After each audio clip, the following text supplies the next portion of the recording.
All right, teachers, this is a tutorial on how to get your Google Classroom cleaned up and set up. So for those of you that used Classroom last year, the first half of this video applies. If you're brand new, you can skip ahead and just look at the setup. So I'm looking at Google Classroom in my dashboard from last year, and I have some classes in here. I no longer am going to want those on my dashboard. I need to remove them. Click on the three dots and choose Archive. I'll do that with both of the classes in here. Archiving is not the same as deleting a class. So now you can see my main screen is completely blank, but I'm going to click on the three lines at the top and go down here to Archive Classes, and there they are. They're there because all of the assignments and posts that I have made are still available to me to use again somewhere else.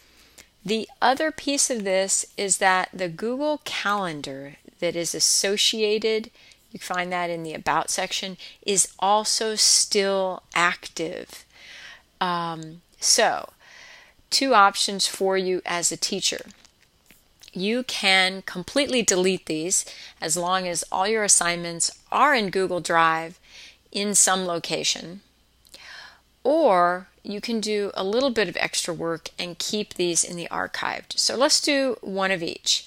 I think I'm going to eliminate this one, the Science Honors Brown, and I'm just going to delete it entirely.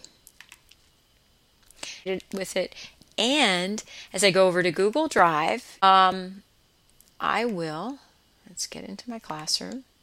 Here's my folder for Google Classroom, and here are the two classes.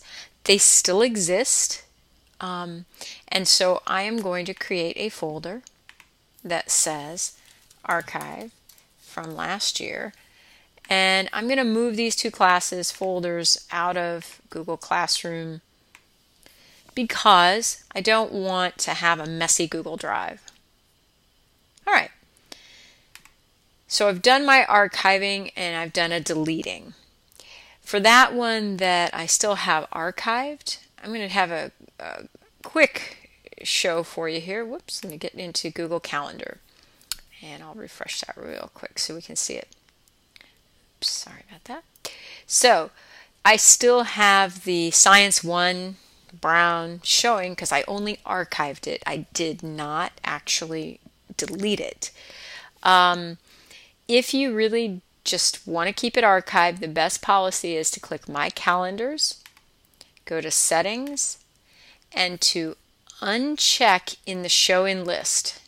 You can uncheck that, and now when I go back to my calendar, it's gone.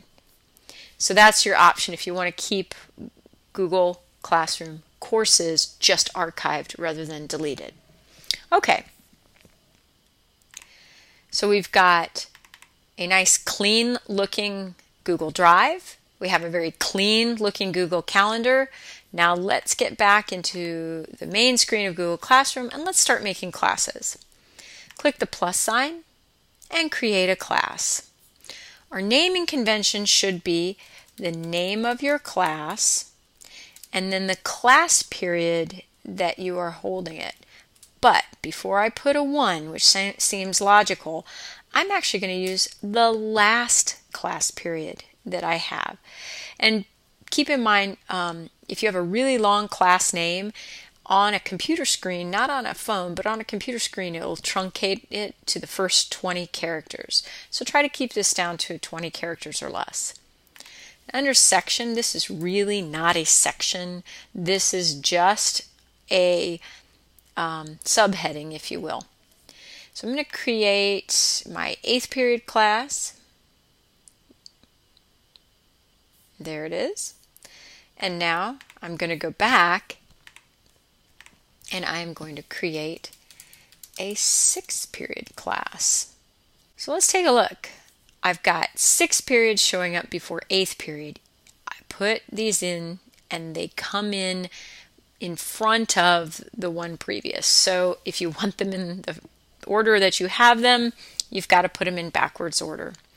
All right, let's go in and do some editing of our Google Classroom and get it set up.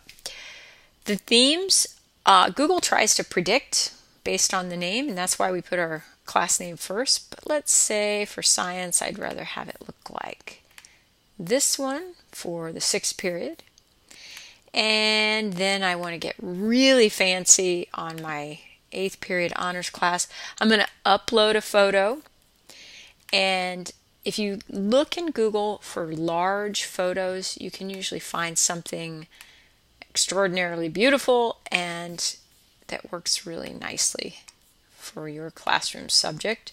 Or you can get very fancy and you can create your own in Google Draw or some other program. There we go.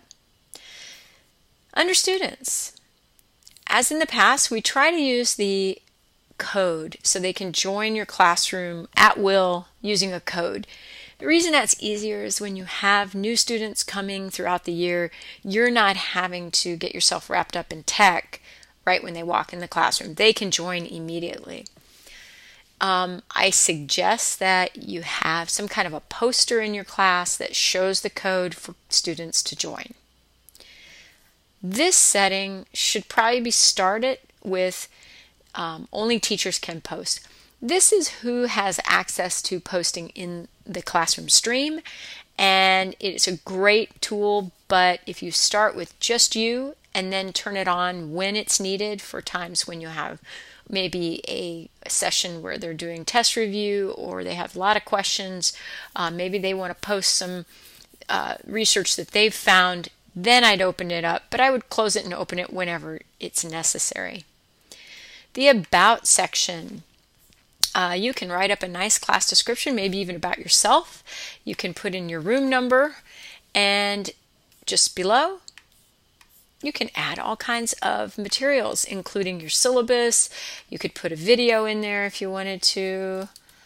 All types of things that are available for you to add that they can reference all year. So I'm going to add just a fun video for them. But you have to teach students to actually click on the About section if you're going to add links that they reference often. Back to our section here called Calendar. I'm trying to avoid using View in Classroom because using Google Calendar in the actual Calendar app gives you a lot more power to do what you want to do. Okay, so now I've got my 2 calendars showing underneath my calendars. This is where you can provide a lot of information to parents by simply making this calendar public. Let's do it. We're going to click on the calendar, say share this calendar. I want you to click the first checkbox and the second checkbox to make the calendar public, and then save. Once you've done that, now you need to know how to share it with parents. Well, there's a couple of ways to do that. Again, click the tiny little arrow and go to your calendar settings. A little bit lower, there are 2 options. You can share it with simply an HTML link. That's this tiny little blue box, and here is the link. You could share the entire calendar that way. Or you can copy this code and you can share it in Blackboard as a displayed calendar. Either way, it's going to show parents every time you add an assignment that has a due date, it will automatically add it to the Google Calendar. I'm going to do that right now. Let's add an assignment in here. You'll see now the assignment shows up. Another option is that when you're adding in Classroom some kind of an announcement, let's say, remember field trip sunglasses. All right, and I'm just posting this announcement, but I'm also going to post it in Google Calendar. I'm going to copy that. I'm going to come in here and on my calendar, I'm going to pop that in there. I want to make sure that's in Science 8 and I can create it.